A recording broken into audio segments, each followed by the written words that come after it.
मध्य प्रदेश भाजपा प्रदेश अध्यक्ष के रूप में हेमंत खंडेलवाल ने 1 साल पूरा कर लिया। उनके इस कार्यकाल को लेकर आम जनता से लेकर बीजेपी कार्यकर्ताओं की अलग अलग प्रतिक्रिया है। कुछ बीजेपी कार्यकर्ताओं का कहना है कि हेमंत ने सभी का साथ लेकर पार्टी को आगे बढ़ाया और राज्यसभा जैसे चुनावों तक पार्टी की अलग साख बनाई है। वहीं दूसरे गुट का कहना है कि आज भी संगठन पर सत्ता हावी है। हेमंत खंडेलवाल ने नई परंपरा की शुरुआत करते हुए सप्ताह में एक दिन एक मंत्री के बीजेपी कार्यालय में बैठने की जो व्यवस्था शुरू की वह 6 महीने में ही निरर्थक साबित हो रही है। मंत्री 3 घंटे कार्यालय बैठने से भी परहेज करने लगे हैं। कई बार यह नजारा देखकर कार्यालय में पदस्थ संगठन पदाधिकारी भी हैरत में पड़ जाते हैं। मंत्रियों की अपनी मनमर्जी की एक वजह यह भी है कि इस समय संघ के जरिए पदस्थ होने वाले संगठन मंत्री की नियुक्ति नहीं हुई है। वहीं दूसरी ओर हेमंत खंडेलवाल दीगर कामकाजों के चलते नियमित रूप से बीजेपी कार्यालय में बैठने के लिए खुद ही समय नहीं निकाल पा रहे हैं। इसका सीधा असर संगठन पर भी पड़ रहा है। संगठन पर सत्ता और सत्ता में बैठे अफसर हावी हो गए हैं। पार्टी की जमीनी स्तर पर छवि ऐसी बन गई है कि बीजेपी के कई विधायक जनता के गुस्से का शिकार बन रहे हैं। पूर्व मंत्री ओम प्रकाश सकलेचा के साथ भीड़ द्वारा धक्का मुक्की और चोर चोर के नारे इस बात का पुख्ता प्रमाण है कि जनता के बीच कई विधायकों की लोकप्रियता तेजी से घट रही है। ऊर्जा मंत्री प्रद्युम्न सिंह तोमर के शिवपुरी कार्यक्रम में जनता ने उन्हीं के बिजली विभाग के खिलाफ चोर के नारे लगा दिए।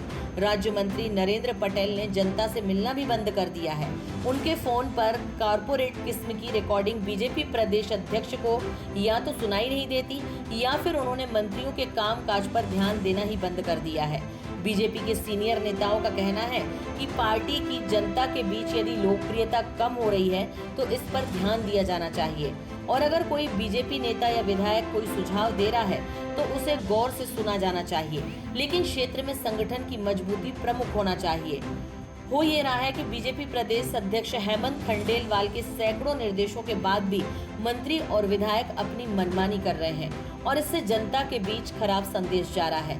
ताजा मामला कैलाश विजयवर्गीय का पत्र है जिससे राजनीतिक गलियारों में हलचल मची हुई है, लेकिन खुद विजयवर्गीय इससे इनकार कर रहे हैं। तो सवाल यह उठता है कि सरकार इस पर सामने आकर स्थिति स्पष्ट क्यों नहीं करती और संगठन इस मामले में क्या कर रहा है। ऐसे मामलों में सरकार की अस्थिरता पर भी चर्चाओं को बल मिलता है और पार्टी कमजोर होती है। खुशी की बात है और वो बधाई के पात्र है कि उन्होंने निर्विवाद रहकर अपने सरल सहज स्वभाव के कारण 1 वर्ष पूरा कर लिया।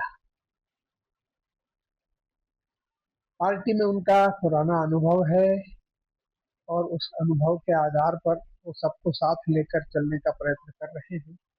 ये अच्छी बात है, ये संगठन के लिए शुभ लक्षण है।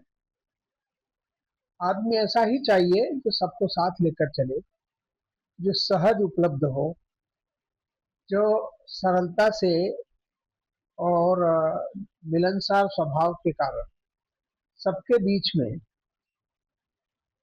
कार्यकर्ताओं से निर्विवाद रूप से निर्विकार भाव से बात कर सके।